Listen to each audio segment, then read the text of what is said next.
het, en Ernst hou dit vir ons voor, en ons wil dit weer vanmôre lees, waarin Paulus vir die gemeente hierdie besondere gebed bid. Here Jesus, ek bid dat U deur die Gees aan my wysheid sal gee, en U self so aan my sal openbaar, dat ek U werklik dieper kan leer ken. Ek bid dat U my geestesoë so sal verhelder, dat ek kan weet watter hoop in U roeping inhou. Watter wonderlike erfenis, watter rykdom daar in die heerlike erfenis is, wat U vir my en vir elkeen bestem. Mag die Here dit nie onderneem in die lewe, en mag hy ons ook daarin onderneem. So ek wil vra dat U vir my by Matteus 21 sal oopmaak, en ons gaan later daarin lees, en ek wil net weer vra, het almal 'n geel blaadjie gekry? Aan die agterkant van die week van Paas, van die Paas gebeurtenisse, is vir U om te help, want ons gaan daaruit ook benut.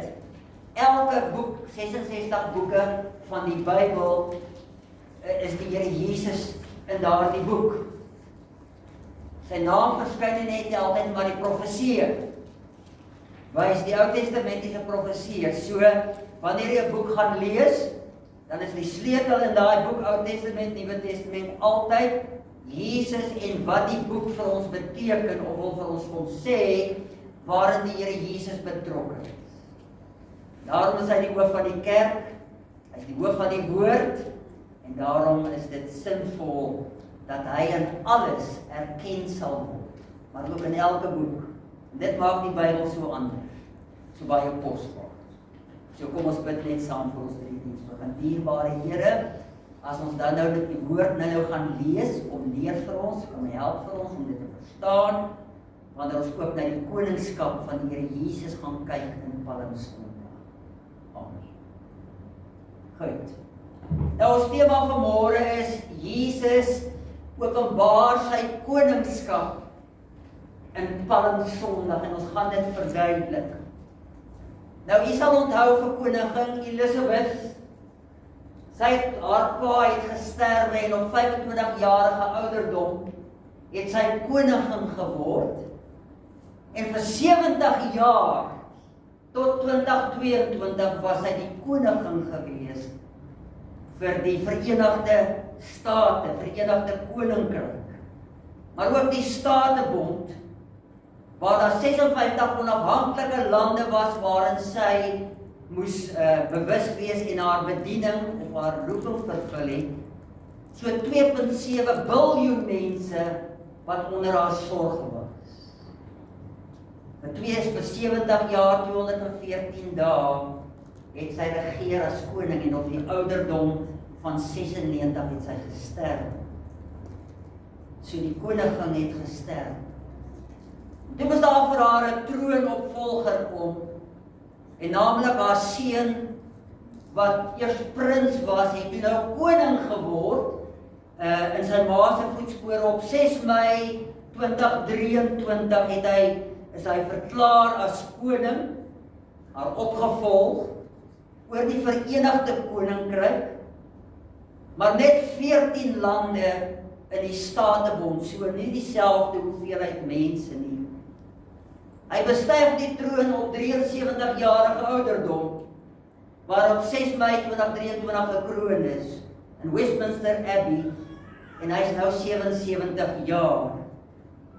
Nou die Verenigde Koninkryk bestaan uit 4 lande, naamlik Skotland, Wales, Engeland en Noord-Ierland. Sy koninklike pligte is omgewingsake, gemeenskapsake, staatsake en beskermingsheerskappy. Maar die punt is, hy gaan ook sterwe. Want elke mens moet sterwe, en ongeag die titel wat jy dra in die lewe, die mens moet sterwe, want Psalm sê, watter mens is daar wat die dood nie sal sien nie. Daarom wanneer ons by Palmsondag kom, dan sien ons die hele aspek van dat Jesus die ewige koning is. En dat hy na hierdie wêreld gekom het as 'n koning. En voordat hy na hierdie wêreld en vlees en mens geword het, was hy steeds koning gewees, want hy is van ewigheid tot ewigheid koning. En daarom vind ons dit waar in Johannes 18 vind ons hierdie baie kosbare gedeelte waar Jesus voor Pilatus staan in Johannes 18 vers 36 tot 37. En Jesus antwoord: "My koninkryk is nie van hierdie wêreld nie," antwoord Jesus vir Pilatus. "As my koninkryk van hierdie wêreld was, sou my onderdane geveg het, sodat ek nie aan die Jode uitgelewer sou word nie. Maar my koninkryk is nie van hier nie, my koninkryk is van bo." "Dan is jy tog wel 'n koning," vra Pilatus. "Dit is soos u sê. Ek is 'n koning," antwoord Jesus. "Ek moet oor die waarheid getuienis aflê. Hiervoor is ek gebore en hiervoor het ek na die wêreld gekom. En elkeen wat aan hierdie waarheid behoort, luister na wat ek sê, want Jesus vra gehoorsaam vir sy onderdane, vir sy bloedgewaste kinders." En nou in daardie blaadjie agter waar die boeke van die Bybel is daar 4 boeke in die Ou en die Nuwe Testament. En ek wil dit vir julle aanhaal wat vir ons iets sê oor die koningskap van die Here Jesus. Want die hele skrif is deur God ingegee en is nuttig tot lering, weerlegging, teregwysing en onderwysing in die geregtigheid, sodat die mens van God volkome kan word, vir elke goeie werk volkome toegerus. Maar ook volkome toegerus om die Bybel beter te verstaan. Nou in die boek Konings is die Here Jesus nie Saul nie Dawid nie, is die Here Jesus die koning wat reg en geregtigheid doen. In die tweede laaste boek in die Ou Testament, Sagaria, is hy die koning wat nederig op 'n esel vol aangery kom, waarna ons vandag gaan kyk. So dis 'n profesie wat in vervulling gegaan het in vandag se situasie. Dan die boek Judas, amper aan die einde van die Bybel, is die Here Jesus die enigste heerser, die finale heerser, vir wie elke knie sal buig en elke tong sal bely dat hy Christus die Here is. Ramaphosa gaan voor hom buig, Vladimir Putin gaan voor hom buig, Netanyahu gaan voor hom buig, al die konings en presidente wat in posisies was. En dan sal hulle erken waarlik, hy is die koning van die koning. En dan in die boek Openbaring, hoofstuk 17 vers 14, is hy die koning van die konings en die Here van die Here. Nou iets interessant daar, die eerste Here word met 4 hoofletters gespel. Die tweede Here is hoofletter H-E-R-E. En dis die indikeer dat hy die verbondsgod is. Hy is die ewige God in die 4 letter. En dwars deur die Bybel lees ons van sy koningskap in die Ou Testament en in die Nuwe Testament. Jesaja 9 vers 5 tot 6. Jesaja 9 vers 5 tot 6. Want 'n kind is vir ons gebore, 'n seun is aan ons gegee, en die heerskappy is op sy skouers. En hy word genoem wonderbare raadsman, sterke God, ewige Vader en vredevors. En dis hoekom hy na hierdie wêreld gekom het as vredevors.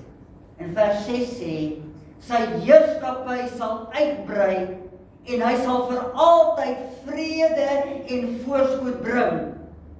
Hy sal op die troon van Dawid sit, want Dawid is 'n prototipe van die Here Jesus. En Jesus kom uit die geslag van Dawid.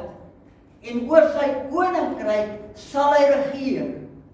Hy sal die koninkryk vestig en in stand hou deur reg en geregtigheid van nou af en tot in alle ewigheid.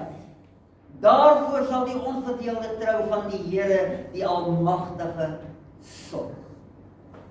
Want hy gaan weer kom. En hy is koning, en hy is nie koning vir almal nie. Hy word eers ons koning, as ons gewas is deur die bloed van die lam, deur die wedergeboorte. Dan begin hy, verstaan ons die realiteit van sy koningskap. Mense sonder Christus het hulle eie koning, miskien is dit hulle self nie. Maar in die Here Jesus kry ons 'n nuwe perspektief van sy koningskap. Sagaria 9 vers 9 tot 10. En die opskrif van daardie gedeelte is die vrederyk van die Messias. So dis 'n profesie wat 400 jaar voor die geboorte van Christus alreeds voorspel is deur Sagaria, dat die vrederyk van die Messias sal kom. Kyk, jou koning kom na jou Jerusalem. Regverdig en 'n oorwinnaar is hy. Nederig en hy ry op 'n esel, op 'n jong esel, die vel van 'n eselin. Ek sal die strydwaans van Efraim vernietig. Die pyl en die boog waarmee oorlog gemaak word, sal gebreek word. Die koning sal vrede vir al die nasies afkondig en hy sal regeer van see tot see tot in die uithoeke van die aarde. Dis hoekom elke knie sal buig, niemand kan vlug nie. Almal sal moet erken. Maar dan op daai dag is dit te laat, want as nie 'n tweede kans na die dood. Genade tyd is altyd voor die dood. Want dan kom hy as die regter. En so hy sal van ewigheid tot ewigheid sal hy dien. En dan kom ons in die Nuwe Testament, by die wyse man. Nou hulle het 1600 kilometer vanuit die ooste, vir 'n jaar en 'n half het hierdie wyse manne met hulle kamele gekom, want die Bybel sê hulle het sy ster gesien. En hulle was so geïnspireer, want hulle het die sterre bestudeer. Hulle was sterrekundiges. Ja, hulle was astrologe, maar hulle was sterrekundiges ook.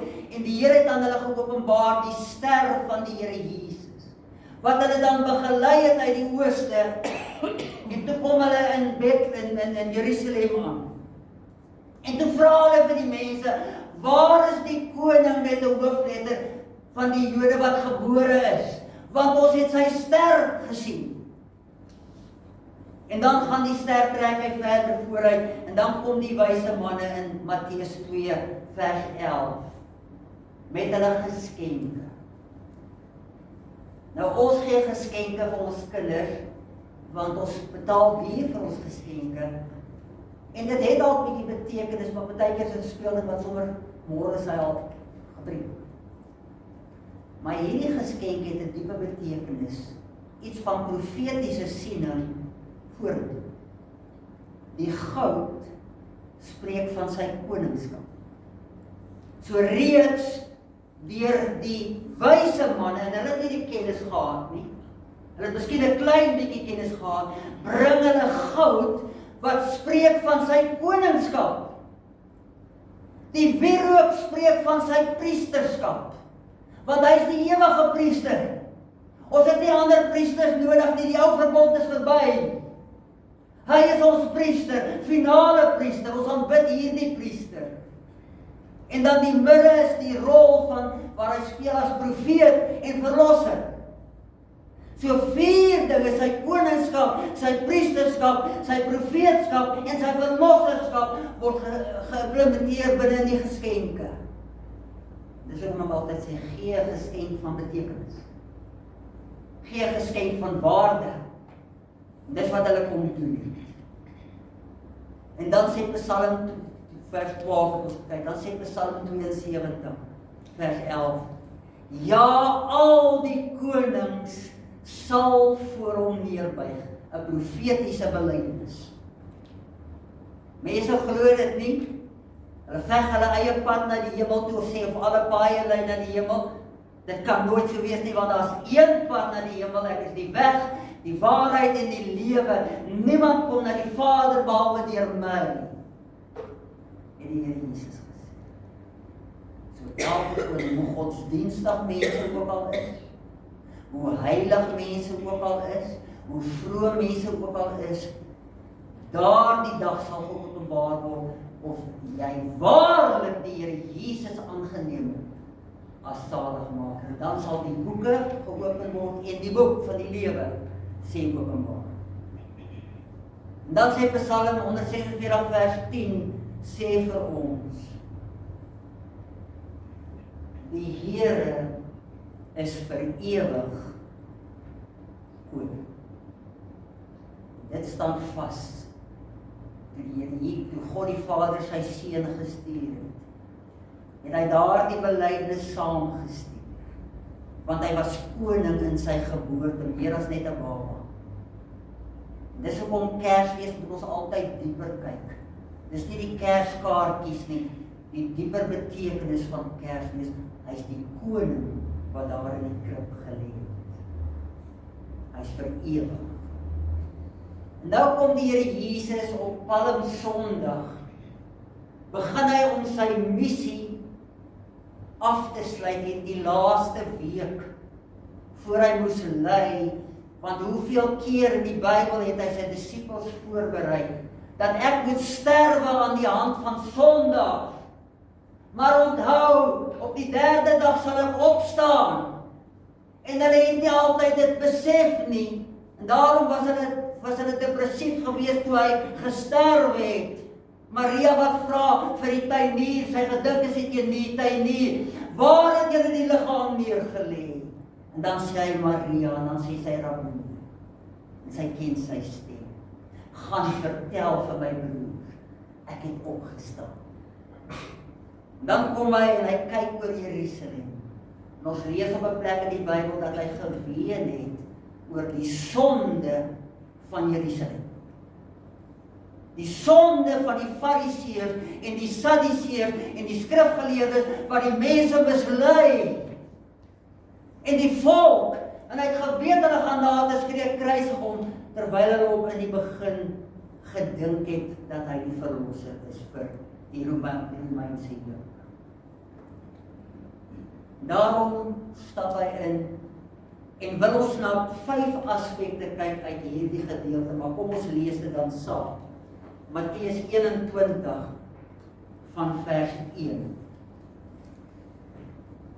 Toe hulle naby Jerusalem kom en Betfage aan die Olyfberg bereik, het Jesus 2 disippels vooruit gestuur en vir hulle gesê, gaan na die dorpie daar reg voor julle, en net soos julle inkom, sal julle daar 'n donkie kry wat vasgemaak is, en 'n vul by haar.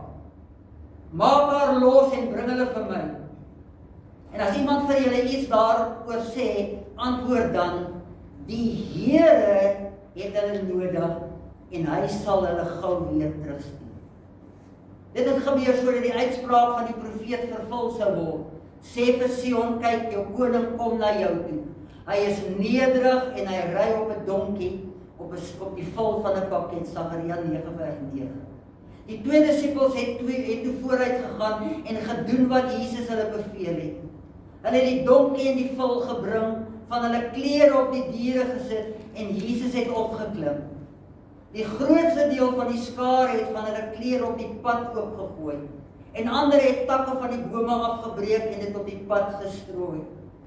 Die mense wat voor Jesus geloop het en die wat agter hom aangekom het, het begin uitroep, prys die Seun van Dawid, daar het hulle dit reg. Prys die Seun van Dawid, loof hom wat in die naam van die Here kom, hy kom in die naam van die Here. Prys hom in die hoogste hemele, sê die Griekse vertaling, nie hemel nie, in die hoogste hemele.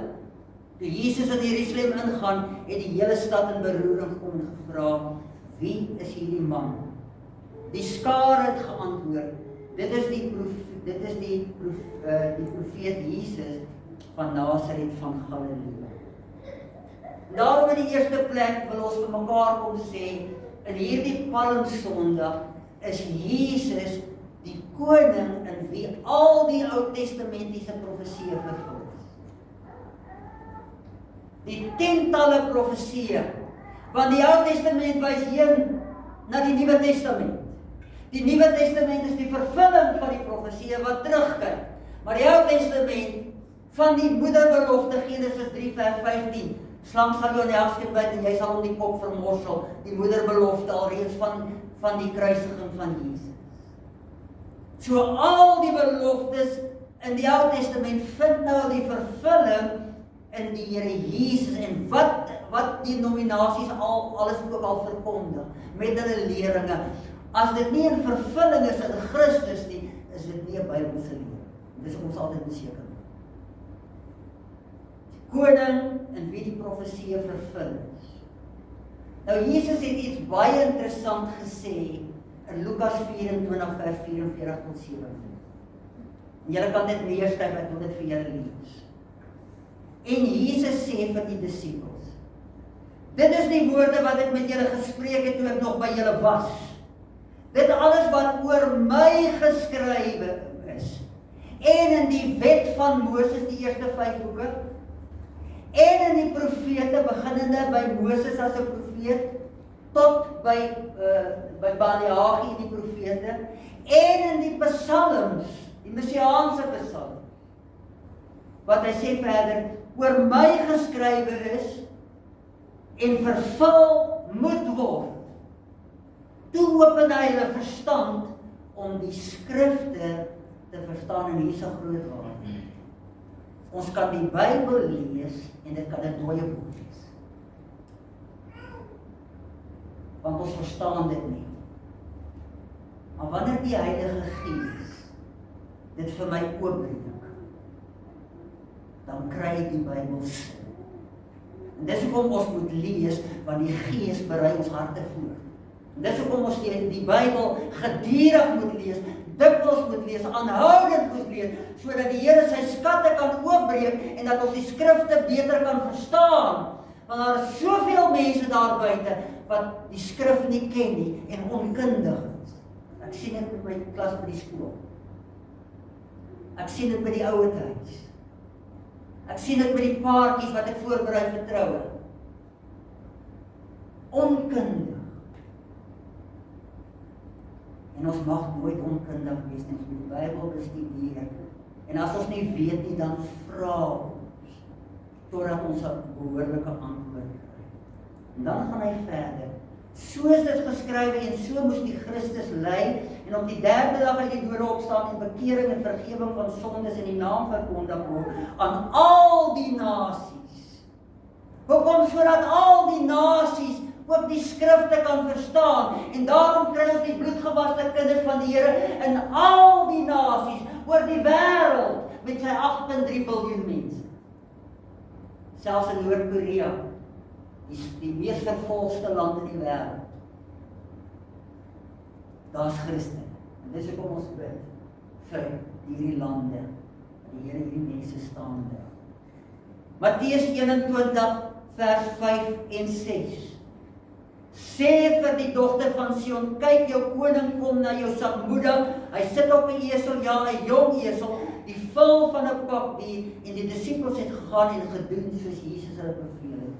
Die vervulling van 'n profesie in Sagaria 400 jaar voor Christus vind nou in Matteus 21 vers 5 en 6 vind dit plaas. Die realiteit. Tweedens, die tweede aspek uit hierdie Palmsondag is dat die ewige koning verdien lofprysing. Die ewige koning verdien lofprysing. Nou hierdie skare wat op tegemoet gegaan het lofprysing opbring, maar hulle het 'n ander verwagting gehad. Dat daar 'n koning sou kom wat hulle van die Romeinse juk sou verlos. En toe Jesus op 'n esel kom en hy kom nie op 'n perd nie, op 'n donkie, eenvoudig en nederig, toe het hulle denke verander en daarom het hulle uitgeroep, kruisig hom, want dis nie die koning wat ons verwag nie. Ons gaan nog steeds onder die Romeinse juk verkeer. En daarom het hulle hom vir hom gesê kruisig hom. Maar tog het hulle aspekte in die lofprysing genoem wat waar van hom is. Wat sy wese vir ons verduidelik en vir ons sê wie hy is. En let op, hy is sagmoedig en nederig. As ek kyk na die oorlog en die leiers in die oorlog vandag, sien ek geen nederigheid. Geen. Ek sien 'n wreedheid. Selfs kindertjies. Maar ons wil die vyand uitroei, ons sien die dood van kind. Nederig. Nederig is 'n gesindheid in my hart om my nie altyd in die lig te stel nie. Al kry ek nie erkenning nie, dan is dit reg. Want ek weet waarvan my erkenning kom. Ek weet waarvan my bron is. En ek kan soms terugstaan. Ek hoef nie altyd myself te defend nie. Ek hoef nie altyd nog 'n laaste antwoord te hê nie. Nederigheid luister na ander mense. Want daar is dalk ook 'n waarheid in. En dis hoekom Jesus dikwels gevra het, wie sê julle is ek? Wie sê julle die mense sê wie is ek? Vir die blinde man, wat wil jy hê moet ek vir jou doen? Die vraag-antwoord metode is die beste metode, want as jy en ek wil verhoudinge bou, moet ons leer om dalk minder te wees in die lewe. En as iemand verkeerd is, hoef ons nie altyd vir hom te sê, maar jy is verkeerd nie. Of altyd te regwys nie. Of altyd beter weet nie. Dis hoogmoed, dis nie nodig. En dis hoekom die Here Jesus weerspieël nederigheid, maar ook sagmoedigheid, sag, moed, maar ook sag in die hart. En dit kan die Heilige Gees alleen vir ons doen. Ons is gewoonlik skreeuws op mekaar, ons wil altyd dinge van mekaar sê wat lelik is en seer maak. Sagmoedigheid is selfbeheersing om ook te verdra waar ek dalk seer kry. Sagmoedig en nederig, en dis hoekom ons so die Here moet vertrou. Dis 'n teerheid in 'n mens se lewe, maar met die krag van die Heilige Gees wat my beheer. Daarom kan ek nie woede in my lewe hê. Moet ons die Here vertrou, en ek is die eerste een wat sê, moet die Here vertrou, dat jy geïrriteerd. Agter 'n taxi ry, is ek geïrriteerd. As ek pothole sien, is ek geïrriteerd. Maar ek moet die Here vertrou dat hy vir my sal help om eerder te bid vir die munisipaliteit, om te bid vir die regering, en ja, hulle maak ons kwaad. Want daar die teerheid in ons harte vir mekaar. Almal wat vermoeid en belas is, kom na my en ek sal jou rus gee, het die Here Jesus gesê. Hy het empatie gehad met ander mense. En ek dink altyd sy verhouding met Judas Iskariot. Die laaste sinnetjie wat Jesus vir Judas Iskariot gesê het is, vriend, waarom verraai jy my met 'n kus? Maar vriend, die mooiste woord in die Grieks vir vriendskap. Maar Judas het sy eie besluit geneem. Die ewige koning in sy karakter, want ons karakter maak of breek ons. Dis ons karakter wat ons deurdra deur krisisse. Dis ons karakter wat ons staande hou in die lewe. Die vrug van karakter wys vir mense daar buite dat jy en ek waarlik kind van God is. En dan in die vierde plek die ewige koning wat gehoorsaamheid in sy karakter, en dan die ewige koning in sy wat gehoorsaamheid verwys. En Matteus 21 vers 3 sê dit, en as iemand vir julle iets sê, moet julle antwoord, die Here het dit nodig. En dadelik sal hy hulle stuur.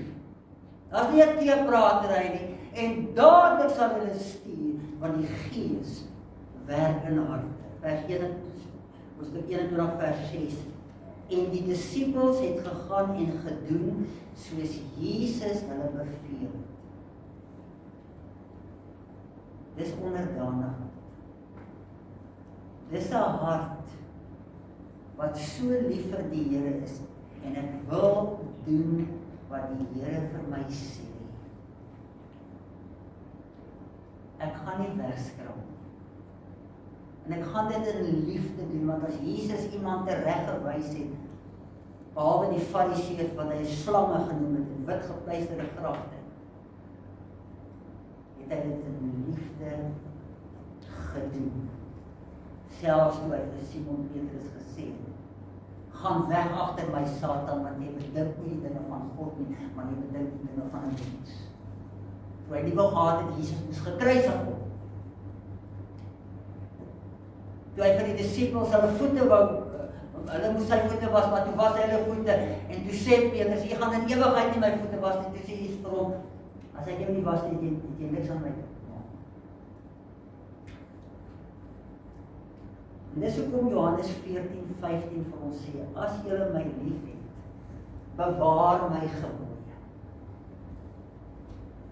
As julle my lief het. En in die huwelik het jy jou vrou en jou man lief en jou kinders, en dis 'n besondere liefde.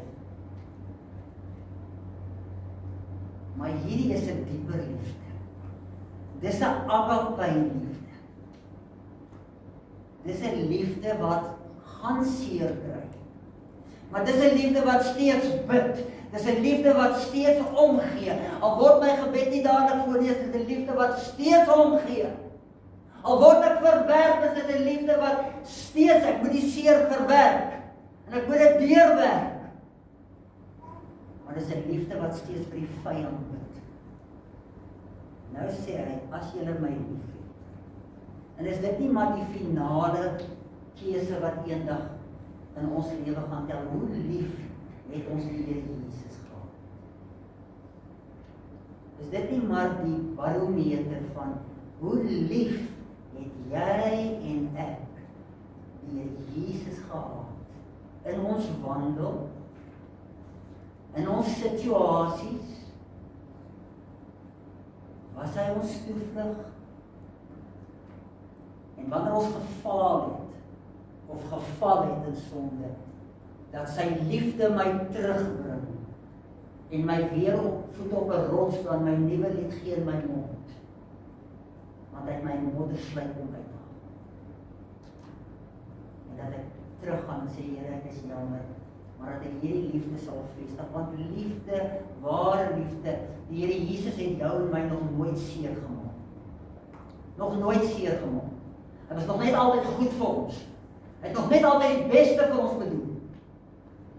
Ons maak ons seer. Deur ons leefwyse. Dis hoekom hy jou lief het. Jeremia 33, dat jy lief met 'n ewige liefde. Daar's niks wat jy net kan doen waar hy vir jou minder lief gaan wees. Hoor mooi wat ek sê, daar's niks wat jy kan doen wat sy liefde vir jou en my gaan verander nie, want sy liefde is ewig. Hy kan nie jou minder lief hê nie.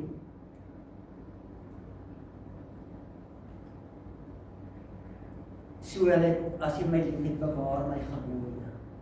En dan sê Johannes 14 vers 23 en 24 sê dit. Jesus antwoord en sê vir Judas, nie die Iskariot nie, want daar was 2 Judasse onder sy disippels, vir die ander Judas. As iemand my lief het, sal hy my woord bewaar en my Vader sal hom lief hê en ons sal na hom toe kom en by hom woning maak. Waar daar liefde vir die Here is die drie-eenheid gemaklik.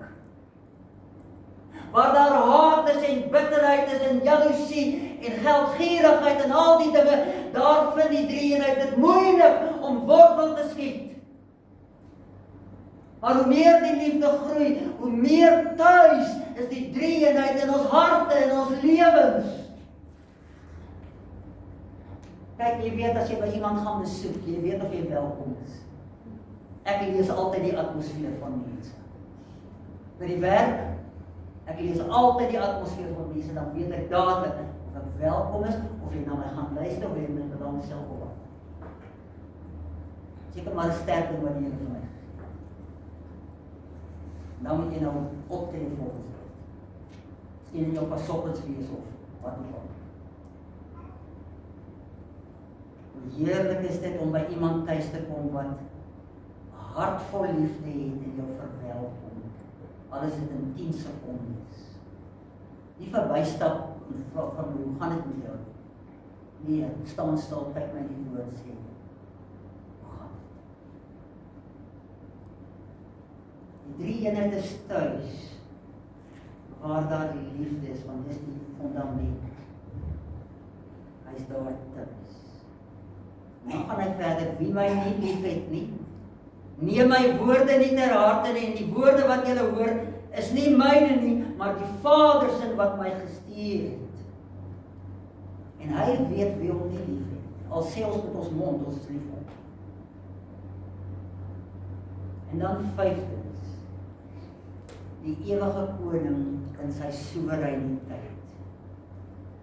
Nou die woordjie soewereiniteit beteken in sy absolute beheer en almag oor die skepping. Hy was soewerein toe hy die skepping geskep het in Genesis 1. God is in beheer van alle dinge en sy wil seëvier in alle dinge. Dis hoekom dit vat tyd met jou en my om sy wil te leer ken. Kan nie maklik sê dis die wil van die Here tensy ons dit in die skrif leer ken, om te weet wat is die wil van God.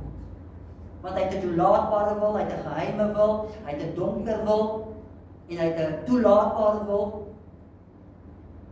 en 'n sekere wil. So mens met daai wil moet 'n mens bestudeer as met om te verstaan. Tot in die hoogste, en dan sê dit vir ons, tot in die hoogste hemele, hy is ewig, sy soewereiniteit is tot in die hoogste hemele, meervoud. Nou die Jode het altyd gesien as hy praat van die wolke is die eerste hemel. Die sterre is die tweede hemel. En dan God se woonplek is die derde hemel.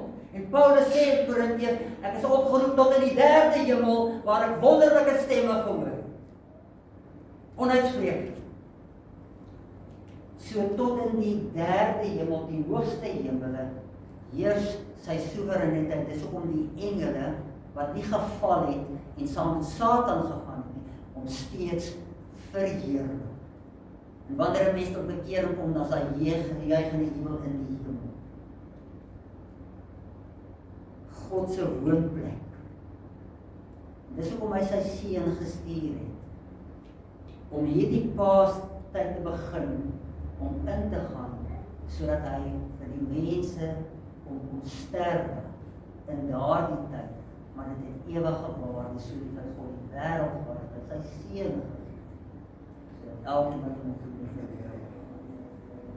En ten slotte, wat is die oproep vir jou en my? Nou ek wil vra dat jy saam met my hierdie skrifgedeelte sal opmaak. Vat jou Bybel en maak vir my dan ook by 1 Petrus 2 vers 9 tot 10. Wil jy moet saam met my lees? As jy nou nie jou Bybel gebring, dan kan jy net luister. Maar hier is 'n oproep vir jou en my, rakende sy koningskap. 1 Petrus 2 vers 9 tot 10. So wat kom sy koningskap aan jou en my doen? Wat het betekenis het dit vir jou en vir my? As hy dan nou inry met die donkie as 'n koning. En dan sê 1 Petrus 2 vers 19 dit. Julle daarenteen is 'n uitverkore volk. 'n koninklike priesterdom. 'n nasie wat vir God afgesonder is. Die eiendomsvolk van God. Die volk wat die verlossingsdade moet verkondig van hom wat julle uit die duisternis geroep het tot sy wonderbare lig. Hy het vir ons status kom gee. Want ek is nou in Christus. As iemand in Christus is, hy 'n nuwe skepsel. So ek het 'n nuwe status, en wat is my status? 'n uitverkore volk. Hulle sê mos die Jode is die uitverkore volk.